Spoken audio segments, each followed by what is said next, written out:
Yemen की एक छोटी सी बस्ती जो पहाड़ों के दामन में बसी थी, वहाँ हसन नामी एक लकड़हारा रहता था। हसन एक सादा, ईमानदार और मेहनती शख्स था, जिसकी जिंदगी उसकी बूढ़ी माँ और एक पुरानी झोंपड़ी के गर्द घूमती थी।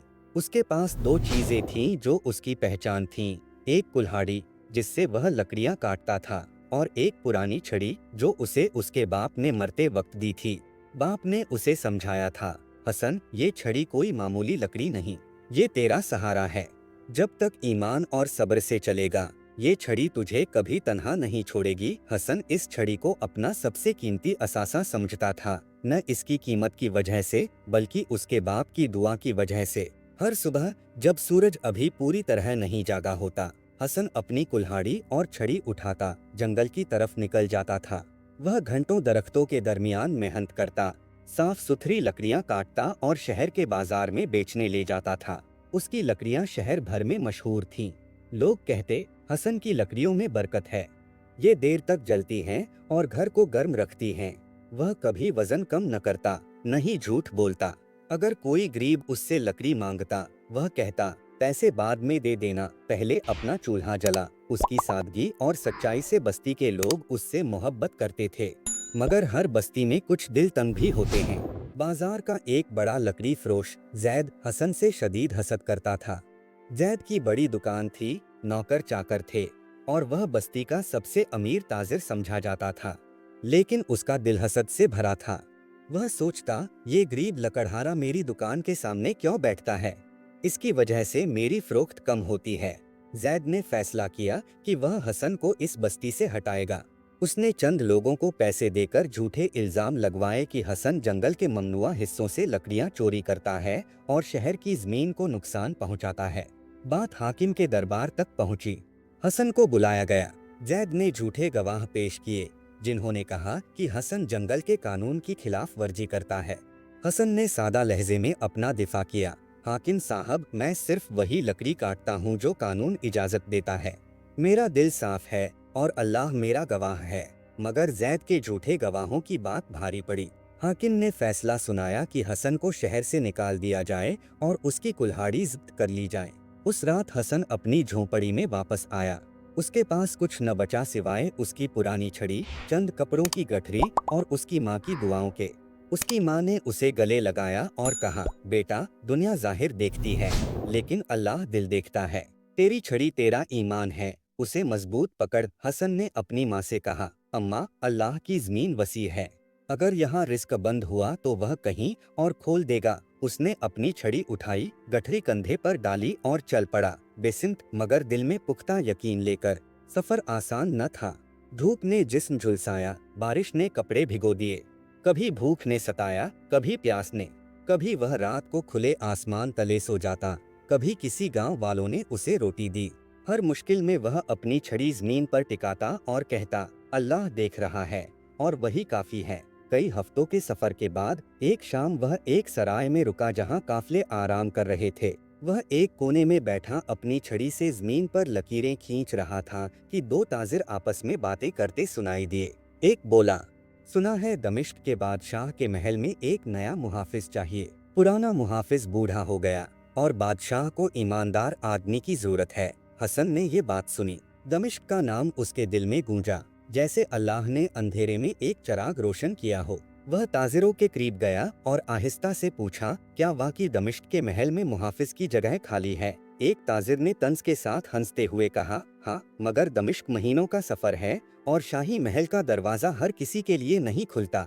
तुम्हारे पास तो बस ये छड़ी है। दूसरे ने मजाक उड़ाते हुए कहा, क्या इस छड़ी से महल की हिफाजत करेगा? हसन ने मुस्कुराकर सर हिलाया और दिल में अहद किया, अगर मेरा रिस्क दमिश्क में लिखा है तो कोई समुंदर मेरा रास्ता नहीं रोक सकता। सुबह हसन काफले के पीछे चल पड़ा। न उसके पास घोड़ा था, न ऊंट, बस उसकी छड़ी, एक मशकीजे में पानी और दिल में अल्लाह का नाम। रास्ते में तूफान आए, चोरों से मुकाबला हुआ, कभी भूख ने सताया, कभी प्यास ने, मगर वह हर बार अपनी छड़ी जमीन पर टिकाता और कहता, रब की हिकमत सबसे बाला है। कई महीनों के बाद एक सुबह वह दमिश्क के दरवाजों पर पहुंचा। शहर की रौनक, बाजारों का शोर, मसाजिद के गुंबद और फिजा में अतर की खुशबू, सब कुछ उसे ख्वाब सा लगा। उसके दिल से दुआ निकली, ऐ अल्लाह, तूने मुझे यहाँ तक पहुँचाया, अब तेरी मर्जी। वह सीधा शाही महल के दरवाजे पर गया। वहाँ 2 तनोमंद सिपाही नेज़े थामे खड़े थे। हसन ने सादा लहजे में कहा, अस्सलामु अलैकुम, मेरा नाम हसन है, यमन से आया हूँ। सुना है महल में मुहाफिज की जगह खाली है। सिपाहियों ने उसके फटे लिबास, गर्दालूद चेहरे और हाथ में छड़ी देखकर हंसना शुरू कर दिया। एक बोला, ये शाही महल है, कोई लकड़हारों का अड्डा नहीं।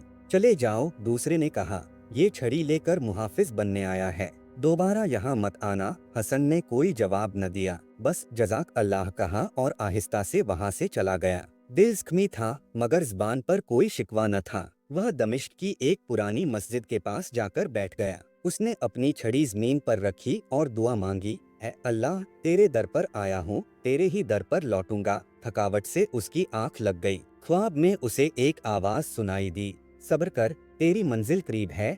फजर की अजान ने उसे जगाया। उसने गर्दालूदा कपड़ों की धूल झाड़ी, वुज़ू किया और मस्जिद में दाखिल होकर नमाज अदा की। उसका सजदा शुक्र और ईमान से भरा था। नमाज के बाद वो मस्जिद के सुतून के पास बैठ गया। एक बुजुर्ग शख्स सादा लिबास में उसके करीब आया। चेहरे पर नूर और आवाज में वकार था। उसने कहा, अस्सलामु अलैकुम, तुम मुसाफिर लगते हो, कहाँ से आए हो? हसन ने सर उठाकर कहा, यमन से। इतना दूर? बुजुर्ग ने पूछा, क्या काम के लिए? हसन ने जवाब दिया, मैं लकड़हारा हूँ, सुना था महल में मुहाफिज की जगह है, मगर मुझे दरवाजे से लौटा दिया गया। बुजुर्ग ने चंद लम्हे उसका चेहरा देखा, फिर आहिस्ता से बोला, मेरे साथ आओ। हसन हैरान हुआ मगर बुजुर्ग के पीछे चल पड़ा। जब वो महल पहुँचे तो सिपाहियों के चेहरे बदल गए। उन्हें मालूम हुआ कि ये बुजुर्ग कोई और नहीं, खुद दमिश्क का बादशाह था, जो फजर की नमाज आम लोगों के साथ अदा करने मस्जिद जाता था। बादशाह ने हसन को सजदे में देखा था, उसके चेहरे पर ईमान की रोशनी पहचानी और फैसला किया कि ये शख्स उसके महल का मुहाफिज होगा। महल में हसन को एक इम्तिहान देने को कहा गया। बादशाह ने कहा, हसन, तुम्हारी छड़ी से एक रात के लिए महल के दरवाजे की हिफाजत करनी है। अगर तुम ये कर सके तो तुम हमारे मुहाफिज होगे। हसन ने अपनी छड़ी मजबूती से पकड़ी और रात भर जागकर दरवाजे की हिफाजत की। उसकी आंखों में नींद थी मगर दिल में ईमान और छड़ी में उसके बाप की दुआ। सुबह जब बादशाह ने देखा कि हसन ने एक लम्हे के लिए भी अपनी जगह नहीं छोड़ी, उसने ऐलान किया, ये शख्स हमारा शाही मुहाफिज होगा, क्योंकि इसके दिल में सब्र और ईमान है। हसन शाही मुहाफिज बन गया। उसका मकाम बदल गया मगर उसका दिल वही सादा रहा। वो हर रात महल की हिफाजत करता और दिन के वक्त अपनी माँ के लिए दुआएं मांगता। वो अक्सर अपनी छड़ी हाथ में लेकर कहता, ये मेरा सहारा है, जैसे मेरे रब का हाथ। एक दिन यमन से जैद और उसके साथी दमिश्क आए। जब उन्हें मालूम हुआ कि हसन शाही मुहाफिज है, वो शर्मिंदा हुए। वो हसन से मिले, सर झुकाकर माफी मांगी। हसन ने मुस्कुराकर उनके कंधों पर हाथ रखा और कहा, तुमने मुझे यमन से निकाला, अल्लाह ने मुझे दमिश्क में इज्जत दी। तुमने मेरा रास्ता बंद किया, अल्लाह ने दरवाजा खोल दिया।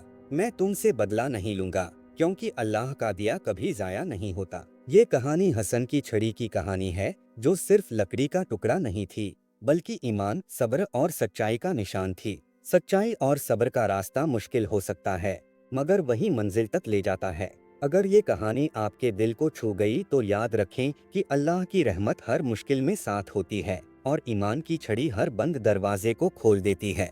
अगर हमारी आज की ये कहानी आपको अच्छी लगी हो तो वीडियो को लाइक और चैनल को सब्सक्राइब लाजिमी करें और अपनी कीमती राय कमेंट में दीजिए।